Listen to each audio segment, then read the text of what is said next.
Welcome back. And we now come up to the third part of the koan. Remember, first bit we saw what perception was. Second bit, we found out that that wouldn't work unless we were non-dual. In this third part, I'm going to talk about non-duality. So here we are then to look at part 3 of the Zen koan, the perceiver cannot perceive. I think probably it'd be worth just reviewing these where we've come from.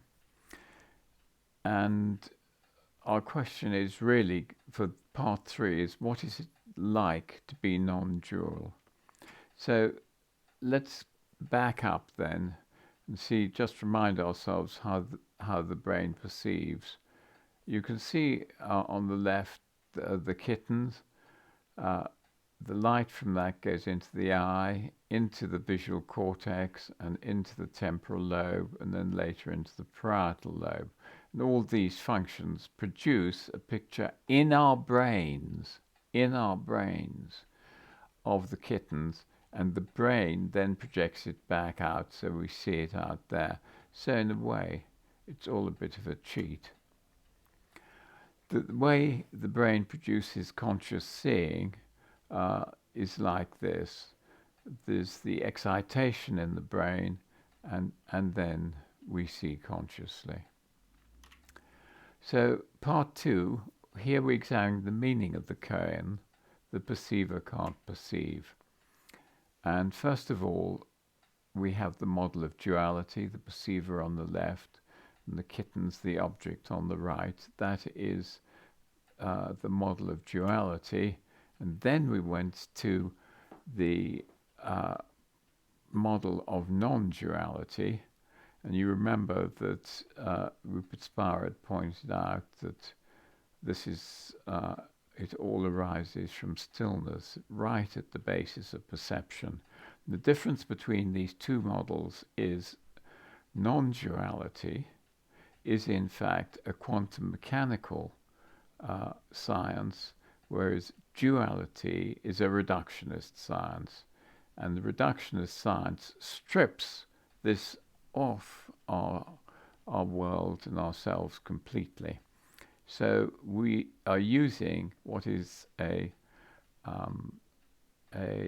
quantum mechanical science. It's very interesting and very important. So if any of you say this doesn't exist, you're probably using the wrong science. So the stillness arising from that is awareness, and our key is awareness. It's also linked to love, and that comes up to the present moment. So the present moment comes into the mind fully formed, and how formed it is depends on the question of the filters that you have which allow it through. And we saw that by training, we remove those filters and we come to a much wider view of the world, the non-duality itself. And remember that meditation helps, but it only makes you more accident prone, also is what teachers say. And then when you're non-dual, you get a much fuller awareness of the present moment. So it's very exciting. So let's look at this a little bit further. In non-duality, the ego functions are gone. Time is the present. Remember this, the present only. You're given the fully structured moment, which manifests with no perceiver. So you're given the moment with no perceiver. So in part 3, which is what we're doing now, what is it like to be non-dual and live with the cosmic mind? Now, there are a whole set of locations which are non-dual, some really simple ones, and some which are much wider than that. The one I want to show is Martin Israel fascinating guy. He had a very wide experience when he was young, about 18, 19. He became a member of the Royal College of Surgeons, and he describes in this experience the the dawning of non-duality, his first non-dual experience. I knew that the essential part of myself, the true self or soul, was raised far above the physical body. Now, straight away, one can see on that this is not reductionist science, this is something much wider. For all physical sensation has been obliterated by a new type of sensory knowledge, that came not from any bodily organs, in other words, it's not passing through his eyes, but from the soul itself. I was borne aloft by a power that surpassed my understanding. And these states are very wide, and indeed, some of them are very difficult to understand and forced back into our reductionist science. It had no limitation, but was all-pervading. Its thrust was irresistible, and its action beneficent. It was the full measure of love, for with it were all things, and in it life found its consummation. So you can see how wide that is, and it'll remind those of you who know about the near-death experience that sometimes when you go into your near-death experience, you come back with words like this to describe what you experienced. The dark stillness of this eternal power was also incomparable radiance of light. Notice the opposites there, and that they sit unhappily together from the level now at which we view them. And this is just like the light seen in the near-death experience, a light so intense that it illuminated the source of life and casts its heavenly rays on the meaning and communion of light. Really interesting, just like the near-death experience. The uncreated light was the primary energy of the power of eternity. So he's gone very deep indeed. And the heavenly music of eloquent silence was its emanation into the soul. So this is much more down at the sort of level of the quantum vacuum. And he continues, the ascending spiral of life, death, and rebirth, life, death, and rebirth, life, death, and rebirth. So he, in fact, is arguing for multiple lives, was seen to be the destiny of all living things in their progress towards completion. So the idea is you come back again and again and learn a little more each time. The struggle and termination of each life, and listen, were comparable in relation to divine reality, when compared to divine reality, to the tearful resistance of little children who are put to bed by their parents and who awake fresh the next day to advance on new adventures. I think it's a rather nice description of going from life to life.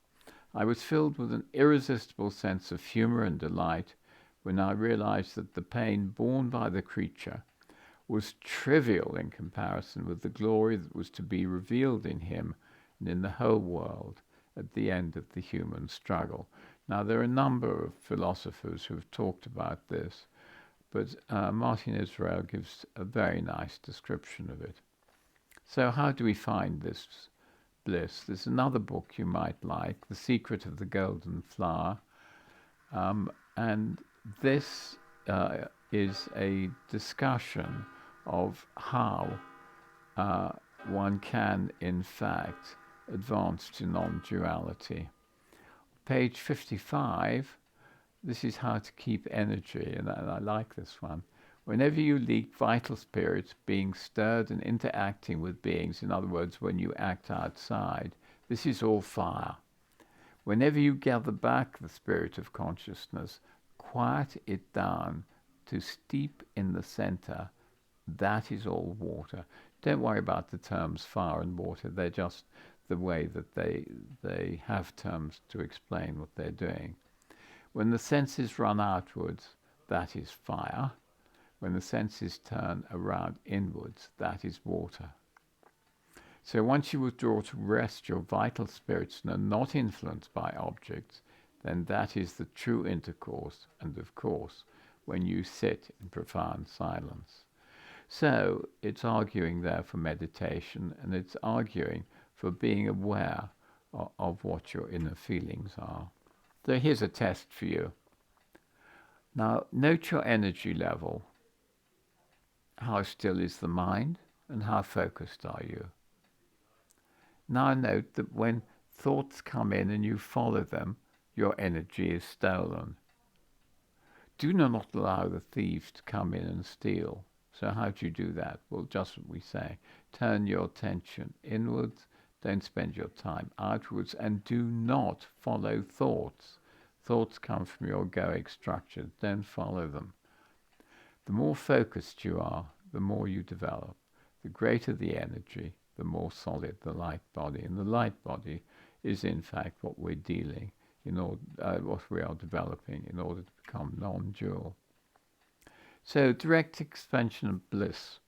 You generate bliss by stillness, silence, and listening, and an expansion of the inner space. So do your meditation. And how many of you have a good feel for this path? Probably quite a few. The mind is by nature blissful. We just need to be quiet to experience it. Okay? So keep yourself quiet and experience the bliss. So the take-home message is we keep on developing until we die. So evolution continues through us. So work your socks off to develop the blissful mind. And this presentation shows you the sorts of areas in which you go to do that. Okay, so thanks very much. Well, that brings us to the end of the series. I hope you've enjoyed it, and if you have, we could try other things. I have another koan which I'd like to do with you. And what we've learnt about is non-duality. Now, some of you will wonder what non-duality is and would like more information. So the book is The Finders by Geoffrey Martin. The Finders by Geoffrey Martin. And this book goes into the genesis of non-duality and the various locations of non-duality, and there are a number of them. Now, the ones that I've shown you, particularly with Martin Israel, are some of the wider locations. But what we do see is that in that location, the way that we perceive things is different. And in fact, there is no perceiver. As soon as you go into any level of or any location of non-duality, then there is no perceiver, because you and the perceiver are one. Now, this is a state of consciousness which is becoming more and more common. So, that suggested you worked your socks off to find bliss. I'm sure you all will. But it's becoming non-dual, and the advantages of that is a reduction in suffering, because you're in the moment. You don't tell yourself these long stories about this and that and so on, and you don't suffer. So it has a practical use for you as well. Now, what I would like to know is whether you would like me to go on along these lines, and I can do, as I say, another koan for you. What is it? He who chooses cannot enter the way. He who chooses cannot enter the way. So we could look at that and see what exactly that means, because of course you're choosing and what's the way and all those sorts of things. So good luck with your